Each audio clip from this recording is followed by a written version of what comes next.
Hey, how's everybody doing?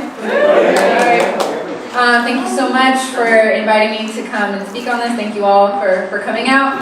So I know a lot of you may already be familiar with what Prop 57 does, but I'm going to try and talk about the 3 things that it would change in a more detailed way, and I hope to answer your questions afterwards too, because there probably will be a lot of questions. So essentially the goal of Proposition 57 is to reduce the California state prison population in a way that's like sustainable, that will increase safety for the community, and that is just like common sense and makes a lot of sense. So the first thing that it will do is eliminate direct file. Raise your hand if anybody knows what direct file is. Cool, so I'm not repeating myself.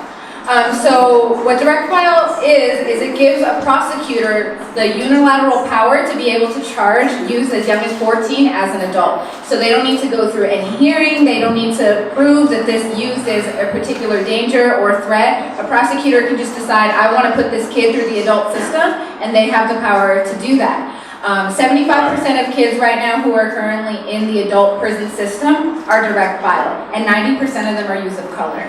So this is a really huge problem, and youth advocates have been coming together for the last few years to say, you know, we need our youth to actually be treated as youth. We need to put them in programs where they can actually get education and rehabilitation and the reentry services that make sense for them. So what Prop 57 would do is eliminate direct file.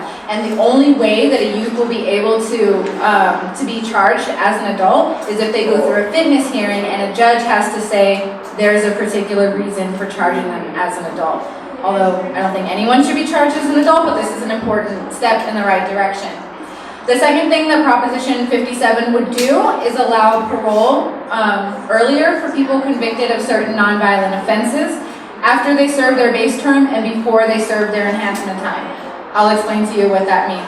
So let's say I get caught with some cocaine, intent to distribute, intent to sell, whatever. I have 3 prior drug convictions. So I get arrested for my actual crime, which is having the cocaine, but because of my 3 prior convictions, I can get an up to 3-year drug enhancement on my sentence for each one, for every prior conviction. So what should be maybe like a 1 or 2 year sentence ends up becoming 12, 13, 14, 15 years. So what Prop 57 would do is allow the person, after they serve their base term for the crime that they were actually arrested for, then they have the opportunity to go to the parole board before they do the enhancement time and show what programs they've worked on, if they've gone through rehabilitation, you know, how they've invested in themselves so that they don't have to waste however many more years in the prison system and come home and be a productive member of society. The last thing that Prop 57 would do is expand the credit earning program for people who are currently inside. Now, what that looks like is right now there's 2 ways that you can earn time off of your sentence in the California state prison system. The first way is through good behavior, not getting in trouble, not getting write-ups. The second way is by completing educational and rehabilitative programs. The problem is that people convicted of certain violent offenses or serious offenses are not eligible for any sentence modification, for any sentence reduction for completing programs. So there's no incentive for people inside to actually be bettering themselves. So what this would do is it mandates the CDCR has to expand it. So more people will be eligible, more people will have incentives to actually invest in themselves and work harder to come home. So everything is based on evidence. It's modest reforms that make a lot of sense. We're really hoping that Prop 57 will pass. It's supported by the governor, supported by grassroots community orgs across the board, including the Ella Baker Center. And I see my time is up, so thank you. Yes. Everything sounds great. So the people who would be against this, what do they say? So the District Attorneys Association is mainly the group that's against it. One, obviously they're losing a lot of their power because they won't have the unilateral power to be able to try kids as adults. 2, they're selling fear, which is what they're really good at doing. What I've seen in particular, which is a lie, first of all, they're using the Brock Turner case as an argument as to why you shouldn't support Prop 57, because they're saying that Brock Turner is the type of person who would be eligible for early release based off of Prop 57, which is not true, first of all. But even if it was true, I would like to think that somebody convicted of such a terrible offense, if they're incarcerated, that they would be incentivized to invest in themselves and actually rehabilitate themselves before they come home. Right now in the California state prison system, 96% of people have the opportunity to come home. That means either they have a determinate sentence, like they have a release date, or they have a life sentence with the possibility of parole. And the incentives for people to actually complete rehabilitative programs are so small. And that's why we have a recidivism rate of about 65%. So it's a revolving door, people coming in, people coming out. So what we need to do is stop buying into like the culture of fear that the district attorneys are selling and say, you know, I understand you, I want the same thing that you do, I want a safe community. And we're actually going to get that by making sure that people who are in prison have incentives to better themselves. So I couldn't quite hear her question, but are you saying that those who are currently in prison, would this be retroactive to include them? Retro. That's a good question. So it'll be retroactive for 2 of the 3 pieces. Unfortunately, it's not retroactive for people who are already charged as adults. So people who are currently serving their time, if they were charged as an adult when they were a youth, unfortunately, it won't affect them. It'll change that moving forward. But for the other 2 pieces, if there are people who are currently serving time on a nonviolent offense, they will be eligible to go to the parole board sooner. And for people who want to participate in rehabilitative programs, the credit expansion will apply to them. That's a good question. When will it take effect? She asked when it will take effect. It will take effect November 9th, the day after the election. To expand on that though, the piece around the credit earning aspect of it, CDCR actually has to develop a plan. So that's going to be on their own timeline when they decide like who is eligible. But effective November 9th, they have to figure something out to allow more people to come home. But Question on, will there be any sort of like studies to follow up the efficacy of that change? That's a good question. So the question was, are there going to be any studies to measure how this affects like recidivism or rehabilitation afterwards?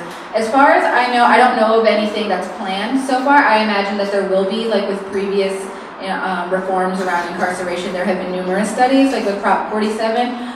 What I do know is that CDCR is currently looking at the existing evidence to see which programs are the most effective at reducing recidivism, and then those are the programs that will be part of the Prop 57 package to let people earn their time. So what is being put into place to support now the increased amount of people that will be returning to the community system-wise as well? That's a good question. So the question was, what's being done to be able to support the reentry of people who are coming home? There are a lot of, really there's so much that needs to be done. A lot of local organizations, including the Ella Baker Center, are pushing for local policy changes to see investment in community-based reentry, to see investment in, removing barriers after incarceration, like, allowing you to get more access to funding for education, funding for housing. So that's something that I can't answer like in a unilateral way. There's a lot of work happening on the ground. And most, if not all, of the organizations that have been part of supporting Prop 57 are also part of campaigns that are focusing on investing funds and making sure that people have services when they're released from prison. An example of that is in Alameda County, the Justice Reinvestment Coalition, which the Ella Baker Center is a part of, just won a huge victory, the Jobs for Freedom campaign, to create 1,400 jobs for people who are formerly incarcerated and at-risk youth. They're going to be county-level jobs, paying a living wage. So that's one thing that's been done, but we know that there's so much more to do. Yes. This is directed at non-violent offenders. My understanding is that the largest group of those are those with drug offenses like possession or sale. Is that correct?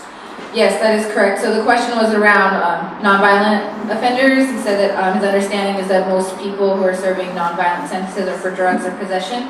That is true.